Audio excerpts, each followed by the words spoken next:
চকবাজারকে ইনশাআল্লাহ আগামী ঐতিহ্যের চেয়ে বেশি গুরুত্ব দিয়ে পুনর্বাসিত হবে। চকবাজার সরকার রাস্তা করে, কাজের কাজ করে না।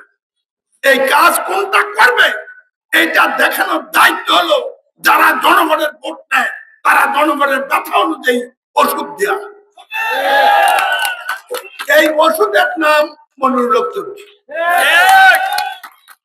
আমি কামলা কাম দেন জেনে ভাই কাম করি। একজন মানুষকে আবিষ্কার হয় নাই যে যানজটটা দূর করার জন্য হয়তো চকবাজারের টার্মিনালটা পূব দিকে নিয়ে যাবেন, অথবা এখানে একটা আন্ডারপাস অথবা ওভারপাস করে দেবেন। করতে পারতো না? গুমতির পারে প্রচুর জায়গা আছে, সেই জায়গা ব্যবহার করে আজকে যে বাইপাস হয়েছে সেটাও আমার প্রস্তাব। চকবাজার শুকিয়ে গেলে কুমিল্লা শহরের পূব অঞ্চল শুকিয়ে যায়, পূব অঞ্চল শুকিয়ে গেলে পূব দিক শুকিয়ে যায়। আগে হচ্ছে আগে ভারতের ব্ল্যাক মার্কেটিং বলে না, ভারতের মাল আনতো অথবা পাঠাইতো, সেটা বৈধ হোক অবৈধ হোক একটা রোজগারের পথ ছিল।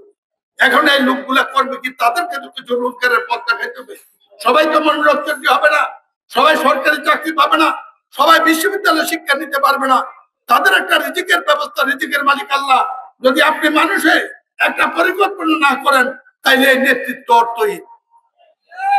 বিশ্ববিদ্যালয়ে যে অবৈধ টার্নিং, লোটাস কামার, হাসিনার মরণ ফাঁদ, কলকাতা বাজারের ব্যারিকেড, টমসন ব্রিজের আন্ডারপাস, সেখানে যে অমানবিক যানজট সৃষ্টি করে গত 15 বছরে কোন দলের পক্ষ থেকে, কোন সরকারি উদ্যোগের পক্ষ থেকে এর একটা প্রতিবাদ হয়নি। চকবাজার বিবির বাজার একটা স্থল বন্দর হয়েছে। এই বিবির বাজার স্থল বন্দর খালি বললে হবে না, এটা অর্থের একটা উৎস, এটাকে কাজে লাগাইতে হবে। চকবাজার